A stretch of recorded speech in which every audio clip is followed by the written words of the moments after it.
오늘 우리에게 주시는 하나님의 말씀 같이 보시겠습니다. 출애굽기 6장 14절부터 27절까지 말씀 우리 같이 보시겠습니다. 본문 말씀이 조금 긴데요. 우리 찾으셔서 한 절씩 같이 교독하도록 하겠습니다. 출애굽기 6장 14절에서 27절 말씀까지입니다. 제가 14절 말씀 먼저 봉독하겠습니다. 그들의 조상을 따라 집의 어른은 이러하니라. 이스라엘의 장자 르우벤의 아들은 한옥과 발로와 헤스론과 갈미니. 이들은 르우벤의 족장이요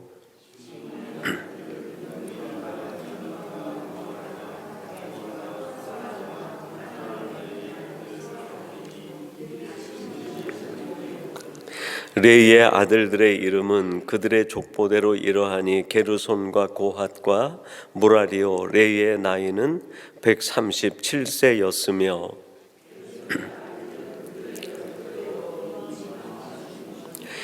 고핫의 아들들은 아므람과 이스할과 헤브론과 우시엘이요. 고핫의 나이는 133세였으며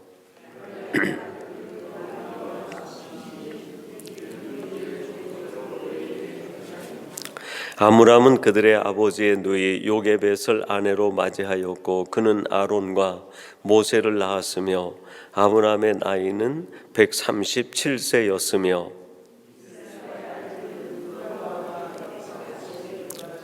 우시엘의 아들들은 미사엘과 엘사반과 시드리요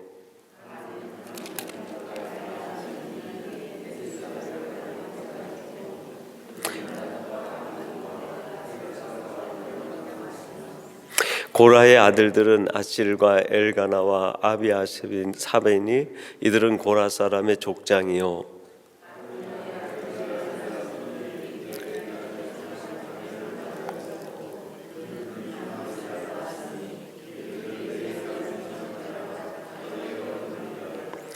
이스라엘 자손을 그들의 군대대로 애굽 땅에서 인도하라 하신 여호와의 명령을 받은 자는 이 아론과 모세요.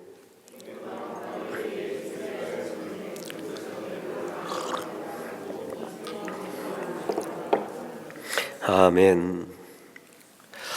오늘 화요 예배는 주신 말씀 출애굽기 6장 14절에서 27절 말씀을 갖고 섬김이라는 제목으로 하나님의 말씀을 전하도록 하겠습니다.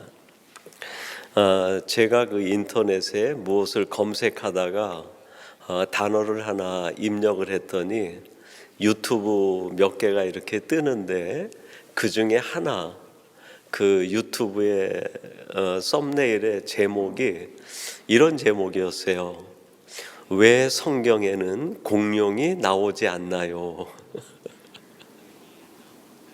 그 내용이 이제 뭔지는 모르겠어요. 그냥 그 썸네일의 이름만 보고 이런 궁금증도 가지고 계신 분들이 있겠구나, 그런 생각이 들었습니다. 성경은 우리에게 어느 시대에 공룡이 있었고 어느 시대에 빙하기가 있었고 어느 시기에 오늘날 같은 세상으로 이렇게 바뀌었다든지 하는 자연과학의 입문서가 아니죠. 성경을 자연과학의 눈으로 보게 되면 아무것도 보이지 않아요. 없는 것만 보여요. 왜 공룡도 없고 왜 빙하기도 없고 왜 자연과학에서 말하는 지질, 생대 이런 게 하나도 안 나옵니까? 성경은 의학도서가 아닙니다. 하나님과 주님께서 많은 사람들을 고쳐주셨지만 의학을 위한 책이 아니에요. 그래서 의학도의 눈으로 성경을 보면 아무것도 보이지 않아요. 제가 같이 신학을 했던 신학생 중에 서울대학에서 영문학을 전공한 친구가 있었어요. 그분은 신대원 시험을 보는데 답안을 영문으로 썼어요. 그래가지고 거의 상위 랭킹으로 입학을 한 친구예요. 근데 그 친구가 신학을 하게 된 그 동기를 이야기하는데, 그 영문학을 하게 되면 영문학 하는 교수님이 필독으로 읽게 하는 과제가 있는데 성경을 일독을 해오라고 얘기를 한다고 그래요. 그러니까 성경을 읽지 않으면 서양 문학을 이해를 하지 못한다고 합니다. 그러니까 서양 문학에는 많은 성경에 나오는 사람들의 이야기와 사건들이 배경과 뉘앙스로 들어가 있는 부분들이 너무 많으니까 성경을 모르고는 서양 문학을 이해를 못하는 거예요. 그래서 성경을 영어로 읽으라고 해서 영어로 성경을 읽었는데 너무 부조리하다는 거예요. 성경이 너무 부조리해서 다시 읽고 다시 읽고 다시 읽다가 성경 속에서 하나님을 발견한 거예요. 신학을 하게 된 동기가 영문학의 눈으로 성경을 보니까 너무 부조리하다는, 아무것도 보이지 않는다는 거예요. 근데 본인이 하나님을 만나고 나서 성경을 보니까 신비로 가득 찬 책이 느껴졌다는 거예요. 그래서 하나님을 더 알고 싶어서 신학을 하기로 결정하고 신대원을 들어온 거예요. 영문학도의 눈으로 보면은 성경은 아무것도 안 보여요. 하나님이 우리에게 성경을 주신 까닭은 자연과학을 이해하라고, 공룡이 언제 태어나고 언제 죽었는지 그걸 이해하라고 영문학도를 위해서 준 책이 아니기 때문이죠. 하나님이 우리에게 성경을 주신 가장 큰 이유, 목적은 두 가지예요. 첫 번째는 죄인이 어떻게 구원을 받는가, 그 목적 때문에 성경을 주신 거예요. 또 한 가지는 뭘까요? 구원받은 성도들이 하나님이 허락하신 삶의 자리에서 어떻게 살아가야 되는가. 구약에서 신약 66권 전체가 말하고 있는 엑기스를 질문으로 요약하라고 하면 이 두 가지예요. 내가 어떻게 구원에 이르게 되었는가. 구원에 대하여 말씀하는 게 성경이에요. 그리고 구원받은 나는 어떻게 살아야 되는가. 삶을 가르치는 거죠. 그래서 다시 성경을 구원이라는 관점으로 들여다보면 그 앞에 선명하게 보이는 두 가지가 있어요. 무엇이 볼까요? 하나님의 사랑이 보여요. 내가 어떻게 구원받게 되었는가? 도대체 나를 구원으로 이끄는 동기, 그 원인자는 누군가? 하나님의 사랑이라는 거예요. 하나님이 세상을 이처럼 사랑하사 독생자를 주셔서 누구든지 그를 믿으면 영생을 얻게 하신 거예요. 그래서 구원의 관점으로 성경을 계속 바라보면 66권 전체 모든 구절에서 하나님의 사랑이 보여요. 하나님의 사랑이 느껴지는 거예요. 또 하나 보이는 게 있는데 뭐가 보일까요? 예수 그리스도의 십자가의 은혜가 보여요. 주님의 십자가가 아니면 우리는 구원에서 제외될 수밖에 없는 영원히 유기된 존재이기 때문에, 그래서 성경을 구원의 관점으로 보게 되면 거대한 하나님의 사랑이 느껴지고 나를 구원하기 위하여 이 땅에 오셔서 십자가의 제물로 대속물이 되신 예수님의 은혜가 느껴지는 거예요. 그리고 또 한 가지 성경을 보는 관점이 있어야 되는데 그게 뭘까요? 구원받은 내가 어떻게 살아야 되는가? 구원받은 나는 어떻게 살아야 되는가라는 질문을 가지고 성경 속으로 들어가면 역시 두 개가 보여요. 하나는 뭘까요? 성령님께서 생각나게 해주시는 말씀들이 있어요. 말씀들이. 성경의 주인공은 우리가 아니에요. 성부, 성자, 성령 하나님이시죠. 근데 우리는 성경을 보든 우리가 삶을 살아가든 내가 주인공이라고 착각을 해요. 이게 인본주의입니다. 성경을 나 중심으로 보려고 그래요. 성경의 주인공은 내가 아니에요. 나를 구원해 주시긴 했지만 하나님이 주인공이시고 예수님이 주인공이시고 성령님이 주인공이시죠. 근데 많은 사람들이 신앙생활하면서 내가 주인공이 돼서 성경 속으로 들어가요. 그러다 보니까 하나님도 내 마음대로 하려고 해요. 내가 주인공이니까. 예수님도 내 마음대로 하는 거예요. 성령님이 깨닫게 해주시는 말씀도 내 마음에 맞으면 오케이 하고 내 마음에 힘들면 살며시 무시하든지 부인하는, 내가 주인공이 돼서 신앙생활하는 사람들이 얼마나 많은지 몰라요. 하나님이 주인공이 되셔서 하나님이 나 같은 자를 사랑해 주신 거예요. 그게 팩트죠, 그게. 근데 내가 주인공이 되면 어떻게 될까요? 내가 사랑받을 만한 자격이 있다고 생각을 해요. 아니에요. 우리는 자격이 없어요.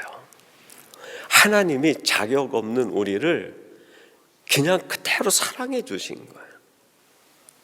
성경을 보는 관점이 이렇게 달라서 우리가 얼마나 성경을 오해하고 살아가는지 몰라요. 내가 주인공이 아니라 주님이 주인공이세요. 그래서 내가 주님을 믿으면 주인공 되시는 그분이 내 속에 들어오시는 거예요. 주님이 내 속에 들어오셔서 나를 움직이는 주인공이 누가 돼야 될까요? 주님이 돼야 돼요. 그분이 주인공이시니까.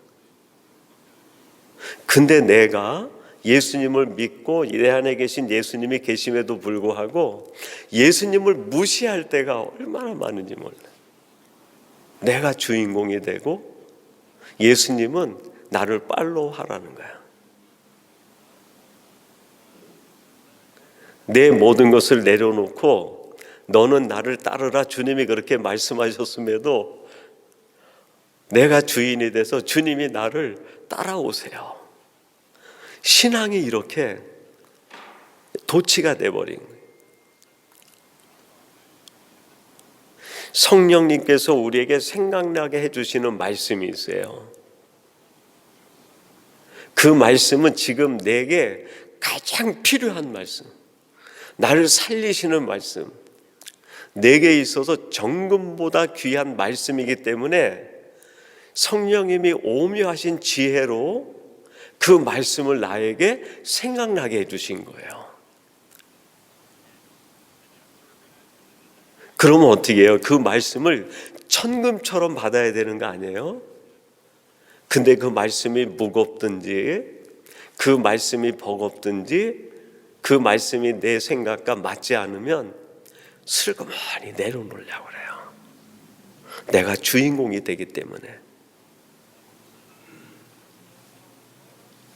그래서 삶이라는 방향을 가지고 관점을 가지고 성경 속에 들어가면 성령님이 내게 주시는 세미한 음성들이 들려요.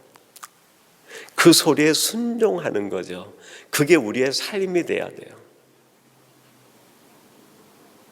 내 생각이 앞서는 것이 아니라 그럴 때 비로소 성령께서 주시는 생각이 나를 이끌어가는 삶을 살아가게 되는. 이 삶이라는 측면에서 성경을 또 가만히 들여다보면 한 가지가 더 눈에 보이게 됩니다. 그게 뭘까요? 하나님의 나라 완성을 위해서 내가 지금 어떤 섬김을 해야 되는지 그게 보여요. 성경이 복잡한 것 같은데 성경이 이 정확한 성경의 관점을 가지고 들여보면 딱 정리가 돼요. 성경은 나를 구원하기 위한 책이에요. 그리고 구원받은 내가 어떻게 살아가야 되는지를 알려주는 게 성경의 바이블이에요. 그래서 구원의 관점으로 들어가면 하나님의 사랑이 보여요. 그 사랑 앞에 우리는 매일 감격하는 거죠. 매일 그 사랑을 보고 그 사랑에 취해서 살아가는 거예요. 나 같은 자를 구원해 주신 예수님의 은혜를 매일 누리며 감사로 살아가는 거죠. 이걸 알게 될 때 내가 살아가는 인생에 어려움이 있어도 어려움을 뛰어넘을 수 있는 거예요. 그게 전혀 장애가 되지 않아요. 걸림돌이 되지 않고 디딤돌이 돼요. 그게 나를 넘어지게 하는 게 아니라 나를 성장하게 만들어요. 그리고 구원받은 나는 어떻게 살아야 되지라는 이 관점을 가지고 성경을 들여다보게 되면 성령님의 소리가 들려요. 성령님께서 나에게 생각으로 주시든 마음의 감동으로 주시든 성경을 보는 중에 묵상 가운데 깊이 감동을 주시든지 성령님께서 주시는 응답이 있어요. 거기에 순종하고 그 말씀에 전적으로 살아가는 거죠. 그리고 그 하나님의 말씀 성경을 계속 묵상하면 하나님의 나라 완성을 위해서 내가 뭘 해야 되는지 하나님이 주시는 지혜가 있어요. 이 섬김에 대한 하나님의 나라 완성을 위해서 내가 무엇을 해야 되는지 그게 느껴져요. 신앙생활은 결국 요 네 축입니다. 요 네 축. 하나님의 사랑, 예수 그리스도의 은혜, 성령님이 깨닫게 해주시는 말씀, 삼위일체의 사역이에요. 그리고 삼위일체 하나님이 하시는 일이 뭡니까? 하나님의 나라 완성이에요. 그 완성을 위해 나를 파트너로 쓰시는 거예요. 그 일에 섬김을 다하라는 거예요. 오늘 우리가 읽은 말씀은 출애굽하는 과정에서 하나님이 세우신 두 명의 지도자에 대한 이야기예요. 르우벤 자손을 짧게 얘기하고 시므이 자손 얘기하고 그 다음에 레위 자손 얘기를 족보로 쭉 얘기하면서 마지막에 모세와 아론이 태어나게 된 그 가족을 얘기하고 아론의 자녀들을 얘기하고 마무리가 돼요. 아론의 자손들이 무엇은 직책을 받아가지고 일하게 되죠? 제사장이 돼요. 제사장. 여기서 모세와 아론이 나오는데 모세는 이스라엘 백성들을 출애굽시키는 지도자 역할을 해요. 이스라엘 백성들을 애굽에서 구출해내는 역할을 해요. 그게 모세의 역할이었어요. 이스라엘 백성들을 애굽에서 구출해내는 것이 모세의 역할이고 구출된 백성들이 살아가는 삶을 지도하는 삶의 지도 역할은 누가 할까요? 아론이 하는 거예요. 아론. 그리고 그 아론에게 제사장으로 세웠어요. 제사장의 역할은 이스라엘 백성들의 삶을 통찰하는 거예요. 하나님의 말씀에 맞게 살아가는지 바른 예배자로 살아가는지 하나님의 은혜로 살아가는지 백성들의 모든 형편을 돌아보는 사람이 제사장이에요. 삶을 주관하고 그 일을 감당하라는 거예요. 제사장직은 본질적으로 섬김직이에요. 섬김직. 그래서 하나님이 유대인들에게 기름을 부어서 세 부류의 직책을 세웁니다. 한 사람은 왕의 왕, 또 한 부류는 선지자, 또 한 부류는 누굴까요? 제사장. 왕과 선지자는 하나님이 주신 임기대로 해요. 근데 제사장직은 세습이 돼요. 세습. 레위 자손 중에서 아론의 자녀로 태어난 자녀들 중에 30세가 되면 무조건 제사장으로 즉위를 해요. 왜 제사장직은 이렇게 아론의 자손 중에서 세습이 되게 했을까요? 여기에 하나님의 뜻이 있어요. 섬김이 세습되게 하라는 거예요. 제사장 직이 세습되는 게 아니라 제사장이 해야 되는 일은 섬김인데 그 섬김이 끊어지지 않고 계속 세습돼서 이어져 가게 하라는 거예요. 다른 직책은 하나님이 일회용으로 얼마든지 사람을 불러서 선지자도 세울 수도 있고 왕도 세울 수 있어요. 근데 섬김은 배워야 되는 거예요. 섬김은 내 기분 따라 하는 게 아니라 배워야 되는 거예요. 인내가 필요하고 섬김에 대한 자세가 필요한 거예요. 그래서 제사장 직을 세울 때 아론의 자손 중에서 세습되게 만드신 거예요. 이렇게 고귀한 직책을 가진 제사장직을 오늘 본문에 나오는 그 레위 지파의 족보 가운데서 이야기하고 계시는데 이게 신약으로 들어오게 되면 제사장이 바뀌어 버려요. 히브리서 5장 8절에 보면 제사장이 누구로 바뀌죠? 하나님의 의의 제사장 예수 그리스도로 바뀌어요. 제사장은 제가 조금 전에 말씀드린 것처럼 아론의 자손 중에서만 세습이 되게 돼 있는 거예요. 근데 587년에 바벨론에 의해서 유다 나라가 완전히 몰락하고 난 뒤에 다 포로로 끌려가고 마지막 스룹바벨과 에스라 학사 같은 사람들이 돌아와서 성전을 지은 다음에 뭐가 없어졌을까요? 제사장이 없어졌어요.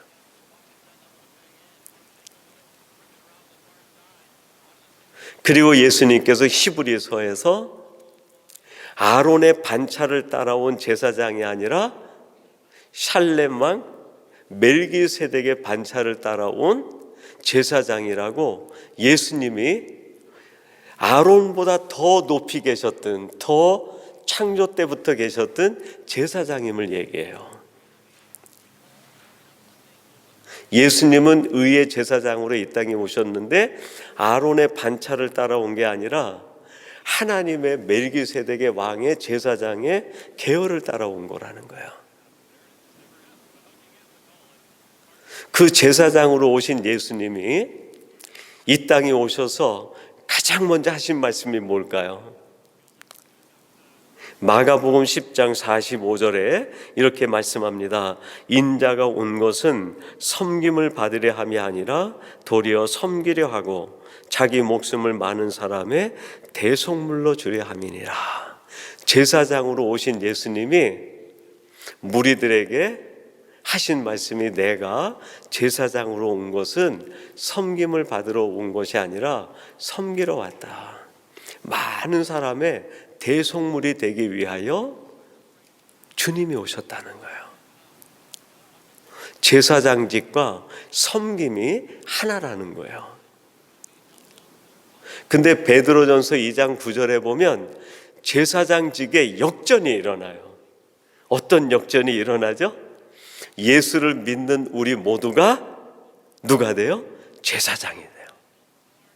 베드로전서 2장 9절 그러나 너희는 택하신 족속이요 왕같은 제사장들이요 거룩한 나라요 그의 소유된 백성이니 이는 너희를 어두운 가운데서 불러내어 그의 귀한 빛에 들어가게 하신 이의 아름다운 덕을 선포하게 하려 하심이라. 우리들이 왕같은 제사장이라는, 우리는 아론의 혈통도 아니에요, 그죠? 우리는 누구를 뒤따르는 왕 같은 제사장이에요? 멜기세덱의 반차를 따라오신 예수 그리스도를 믿음으로 말미암아 예수님의 뒤를 따르는 왕 같은 제사장이 된 거예요. 이런 왕 같은 제사장이 된 우리들에게 있어서 우리의 삶에 가장 중요한 게 뭘까요? 주님께서 제사장으로 오셔서 내가 섬기러 왔다 말씀하신 것처럼 너희들도 나를 따르는 영적 제사장으로 섬김의 삶을 살아라, 그 메시지예요. 오늘 내가 하나님의 사람으로 섬김으로 살아야 되는 것은 출애굽 때부터 하나님의 마음속에부터 흘러내려오는 거예요. 해도 되고 안 해도 되는 게 아니에요. 내가 반드시 그렇게 살아야만 되는 성경의 핵심 진리예요. 그래서 오늘 우리가 묵상하는 말씀은 출애굽기 6장에 있는 말씀이지만 거의 예수 그리스도를 통한 신학적 메시지의 의미에서 우리가 어떤 삶을 살아야 되는가, 그걸 생각해 보려고 그래요. 섬김의 섬김. 그러면 섬긴다고 할 때 우리의 섬김은 어떤 섬김이어야 될까요? 오늘 본문을 통하여서 한 세 가지를 같이 생각해 보려고 합니다. 첫째는 원망하는 자를 섬기는 거예요. 오늘 본문 26절 한번 보시죠. 제가 봉독해 드리겠습니다. 이스라엘 자손을 그들의 군대대로 애굽 땅에서 인도하라 하신 여호와의 명령을 받은 자는 이 아론과 모세요. 이스라엘 자손들을 지금 섬기라고 하나님이 아론과 모세를 선택하셨다는 거예요. 26절에 나오는 이스라엘 백성들은 어떤 사람일까요? 아론과 모세를 향해 늘 원망하는 사람이에요. 하나님의 메시지를 정해서 하나님이 너희들을 애굽에서 나와 광야로 가서 나에게 예배하러 왔다. 그랬더니 막 감격을 해가지고 출애굽을 준비하던 그들이 바로 왕이 벽돌 굽는 일을 과중하게 시키니까 바로 원망합니다. 아침에 즐거워했던 그들이 저녁에는 원망하는 거예요. 오늘 기뻐했던 그들이 내일은 불평으로 가득 차는 거예요. 아론과 모세가 섬겨야 되는 사람들은 나에 대하여 늘 동의하고 나에 대하여 칭찬하고 박수 쳐주는 사람이 아니었어요. 나에 대하여 늘 아픔을 주고 나에 대하여 늘 슬픔을 주고 한 발자국도 움직이지 않는 그들을 섬기라는 거예요. 내게 동의해 주는 사람을 섬기는 일은 얼마나 쉽습니까? 즐거운 일이죠.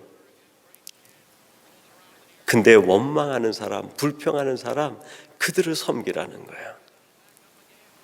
그게 제사장의 역할이었어요.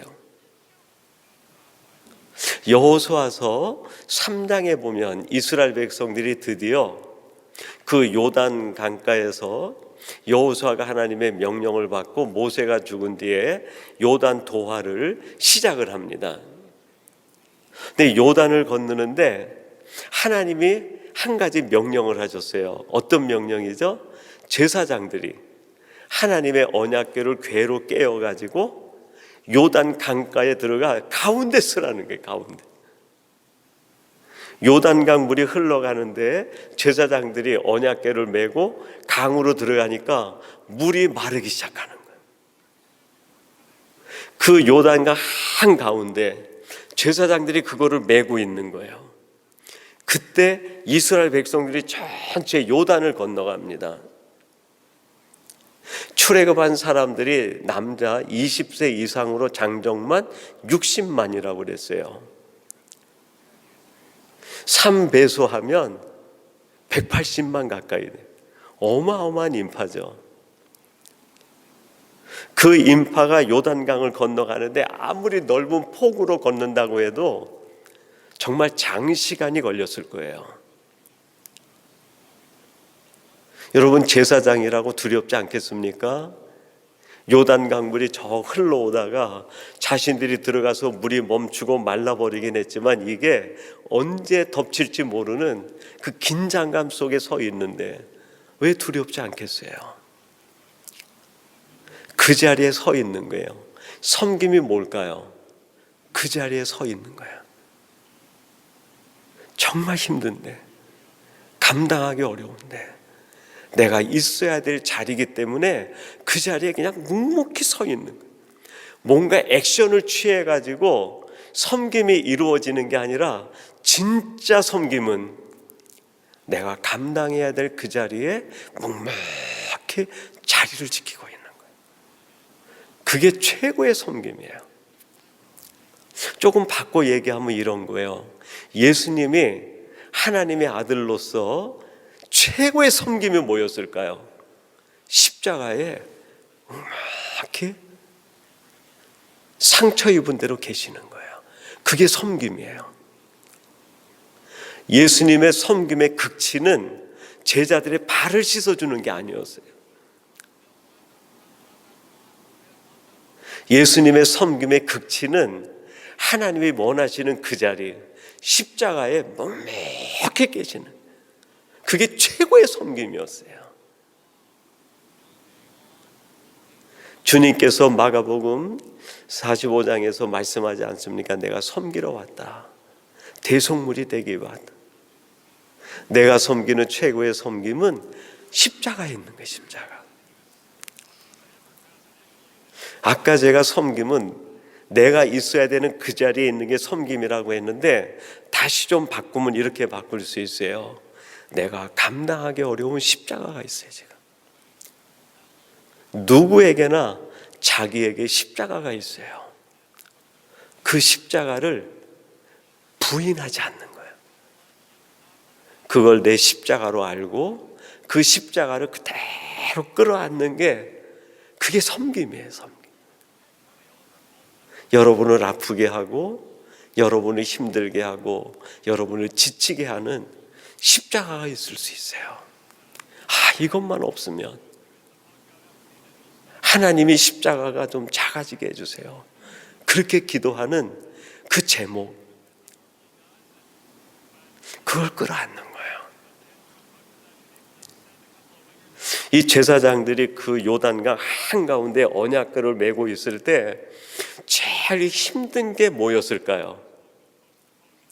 앞서서 건너는 사람들은 제사장들이 볼 때 힘든 사람이 아니에요. 원망하고 불평하던 사람들은 이 요단강을 건널 때에도 빠르게 행동하지 않아요. 저 물이 덮치지는 않을까?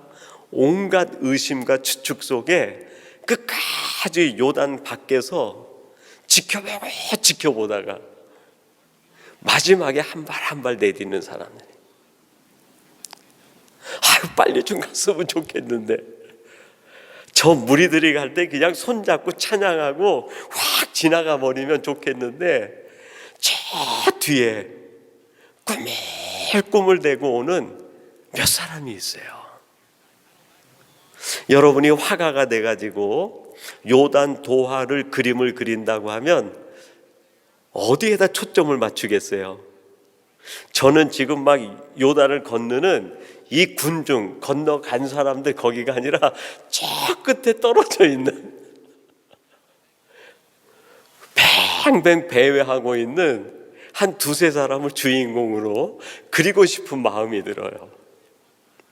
여러분, 공동체에는, 내 삶에는 늘 저 뒤에서 배회하고 우리를 지치게 만드는 한두 개가 있어요. 한두 개가. 그걸 섬기는 거예요. 섬김이 그래서 어려워요. 앞서가는 사람들은 내가 섬기지 않아도 돼요. 지금 막 요단을 건너기 위해서 바쁘게 걸어가는 사람들은 격려만 해주면 돼요. 잘한다, 잘한다. 진짜 섬겨야 되는 사람들은 저 끄트머리에서 빨리 오지도 않고 계속 배회하고 눈치 보고 불평하고 원망하고 우리가 건너가야 되나 뭐 해야 되나 이유를 갖다 대고 주저주저 하고 있는 그분들을 섬기는 거예요. 지금 이 제사장들 아론과 그 자녀들에게 제사장직을 주면서 섬겨라 할 때 첫 번째 섬김은 바로 그 섬김이에요. 두 번째 섬김은 뭘까요? 큰 자가 작은 자를 섬기는 거예요. 오늘 본문 27절 이렇게 말씀합니다. 애굽 왕 바로에게 이스라엘 자손을 애굽에서 내보내라 말한 사람도 이 모세와 아론이었더라. 여러분 26절과 27절에 보면 비슷한 것 같은데 완전히 다른 부분이 있어요. 26절의 맨 끝에는 이름이 누가 먼저 나오죠? 아론이 먼저 나와요. 아론과 모세라. 근데 27절은 맨 끝에 누가 먼저 나올까요? 모세와 아론이다. 구약 성경이든 신약 성경이든 성경은 기록할 때 하나의 원칙이 있었어요. 큰 자가 앞에 나와요.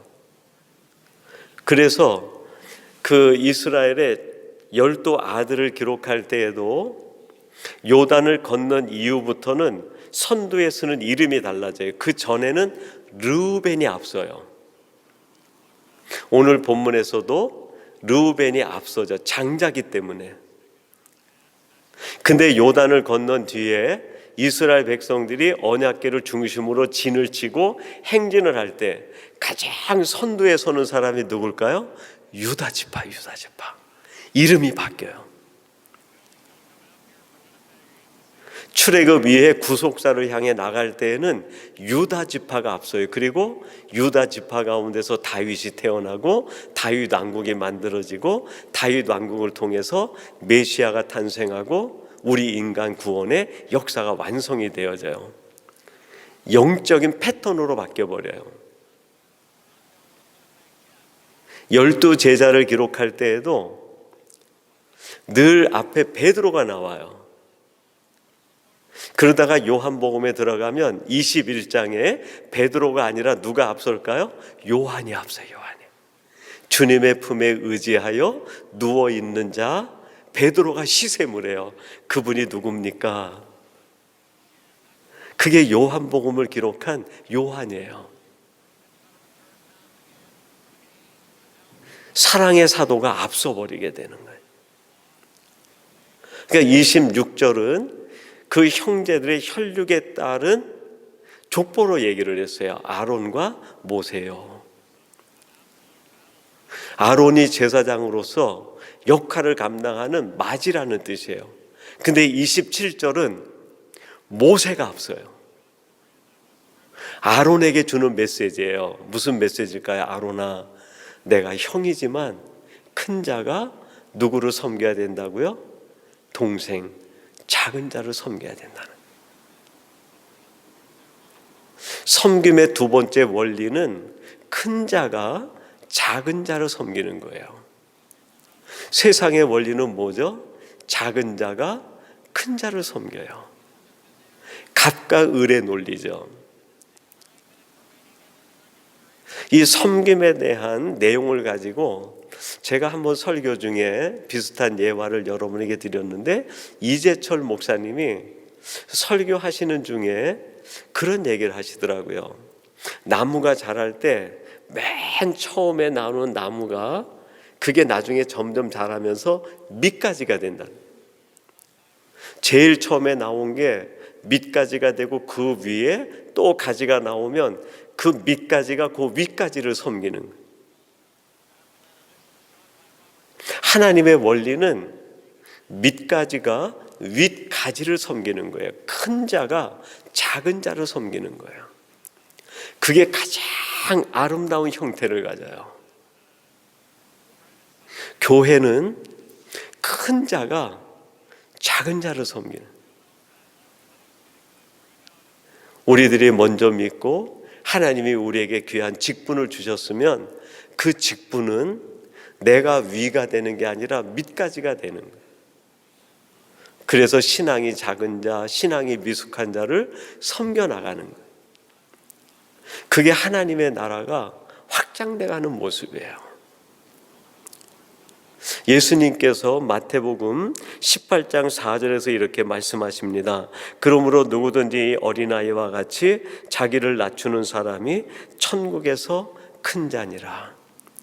예수님과 제자들이 예루살렘으로 올라가는데 그 요한과 야고보 제자들이 서로 막 다투는 거예요. 내가 크다, 내가 크다. 심지어는 주님 앞에, 주님 예루살렘에 올라가 당신의 나라를 이룰 때 나는 오른쪽, 동생은 왼쪽, 서로 요구하는 게 큰 자가 되게 해달라는 거예요. 그러자 주님께서 뭐라고 말씀합니까? 천국은 그게 아니라는 거예요. 천국은 어린아이같이 자기를 낮추는 자가, 섬기는 자가 큰 자가 된다는 거예요. 여러분들이 꿈꾸는 신앙 공동체, 여러분이 참 좋다 그렇게 마음이 동의될 수 있는 공동체는 어떤 공동체 같아요?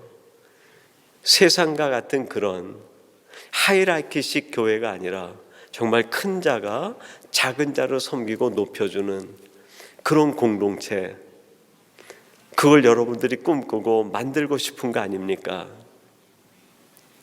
그렇게 하기 위해서는 신앙 있는 자가, 더 넉넉한 자가 부족한 사람을 섬기는 거예요. 세 번째 섬김은 어떤 섬김을 해야 되냐면 하나님의 말씀을 섬기는 거예요. 말씀. 23절 이렇게 말씀합니다. 아론은 암미나답의 딸 나손의 누이 엘리세바를 아내로 맞이하였고 그는 나답과 아비후와 엘르아살과 이다말을 낳았으며, 아론이 4명의 아들을 낳았어요. 나답과 아비후, 엘르아살, 이다말 4명의 아들을 낳았는데 4명의 아들에게 하나님께서 위임하신 게 뭐예요? 제사장직을 위임했어요. 제사장들은 철저히 무엇에 봉사하는 사람이에요? 말씀에 봉사하는 사람, 말씀을 섬기는 자들이 제사장이에요. 근데 하나님이 제사장들에게 성막에서 할 일들을 전부 가르쳐 주셨어요. 성막에 안에다가 불을 켜야 되는데 일몰, 해가 떨어질 때 되면 감람유를 가져가 가지고 거기에 불을 붙여야 돼요. 하나님의 전에 있는 불로 붙여야 되는 거예요. 그리고 그 다음날 일출이 돼 가지고 해가 떠오르면 가서 그거를 끕니다. 근데 나답과 아비후가 첫 아들, 둘째 아들이 어떻게 합니까? 레위기 10장 1절과 2절, 아론의 아들 나답과 아비후가 각기 향로를 가져다가 여호와께서 명령하시지 아니하신 다른 불을 담아 여호와 앞에 분향하였더니 불이 여호와 앞에서 나와 그들을 삼킴에 그들이 여호와 앞에서 죽은지라. 나답과 아비후가 하나님께서 명령하신 방법이 아닌 대로 자기 편리한 대로 향로에 불을 담아서 성전에 불을 붙이러 들어갔다가 그대로 죽음을 당한 거예요. 어떻게 이렇게 끔찍한 일이 일어날 수 있을까요? 하나님의 어미하신 뜻이 담긴 거죠. 말씀에 봉사하는 게 제사장이라는 거예요. 근데 제사장이 말씀에 봉사하지 않고 말씀을 허투루 여기고 어겨서도 문제가 안 일어난다고 하면 백성들이 어떻게 될까요? 말씀 없는 백성이 되고 마는 거죠. 그래서 나중에 아론의 후예들 중에서 제사장은 나답과 아비후의 자손들은 완전히 제사장에서 전부 방치가 돼버려요. 엘르아살과 이다말 2 아들을 통해서만 제사장이 계속 내려오게 돼요. 여러분, 우리들이 섬긴다고 할 때 그것은 말씀을 섬기는 거예요. 말씀을 섬긴다는 게 저는 이런 뜻으로 해석하면 좋겠다 생각이 돼요. 말씀을 무겁게 무겁게 여기는 거예요. 무겁게. 하나님의 말씀이 들려오면 그 말씀을 가볍게 여기는 게 아니에요. 그 말씀을 무겁게 여기는 거예요. 그 자녀들 중에 성숙한 자녀라고 하면 어떤 자녀가 성숙한 자녀일까요? 부모님들이 지나가면서 한마디 그냥 슬쩍 해도 그 말씀을 놓치지 않고 무겁게 듣는 자녀. 부모님들이 가면서 한마디 그냥 아무것도 아닌 말, 슬쩍한 말도 그걸 무겁게 듣는 자녀가 정말 훌륭한 자녀죠. 말씀을 섬긴다는 것은 하나님이 내게 주신 말씀을 무겁게 여기는 거예요. 그래서 그것을 마음에 가득 품고 살아가는 거예요. 하나님의 나라는 이 말씀이 확장되는 것만큼 하나님의 나라가 확장되죠. 조금 다른 비유로 저희 교회가, 우리 중앙교회가 점점 커진다고 하면 그 커짐은 성도들의 숫자에 있지 않아요. 성도들이 하나님의 말씀을 받아가지고 그 말씀을 어디까지 가지고 가느냐에 따라서 그 공동체가 커지는 거예요. 성도들이 말씀을 받아가지고 그 말씀을 함께 움직이는 거리만큼 공동체가 커지는 거예요. 그게 하나님의 나라가 커지는 거예요. 사도행전 18장 11절 이 말씀만 하고 말씀을 맺도록 하겠습니다. 바울이 하나님께서 그 환상을 보고 마게도냐 쪽으로 복음을 전하러 올라가서 사역을 했던 마지막 내용 얘기입니다. 1년 6개월을 머물며 그들 가운데서 하나님의 말씀을 가르치니라. 사도 바울이 2차 선교 여행 때 소아시아 쪽으로 가려고 하다가 하나님이 그 길을 막으시고 그 마게도냐의 환상을 보게 하시고 마게도냐 쪽으로 올라가게 하세요. 그래서 거기서부터 빌립보로 가고 그 다음에 데살로니가, 그 다음에 베레아, 그 다음에 아테네, 그 다음에 고린도, 갱그리아, 에베소 그래가지고 돌아와요. 사도 바울이 말씀을 품고 움직이는 곳마다 하나님의 나라가 확장되는 거예요. 만약에 바울이 하나님이 주신 그 말씀을 품고 움직이지 않았다고 하면 소아시아에만 복음이 전해졌을 거예요. 하나님의 나라가 그만큼 확장되는 거죠. 근데 그 말씀을 품고 마게도냐, 길리기아, 부르기아 지역을 쭉 다니면서 전체에 돌아오고 나니까 그 지역 전체가 하나님의 나라가 되는 거예요. 여러분, 우리들은 봉사하는데 봉사에 이 섬김의 꽃, 말씀에 대한 섬김이에요. 말씀을 내가 품고 그 말씀을 운반하는 거예요. 운반하는.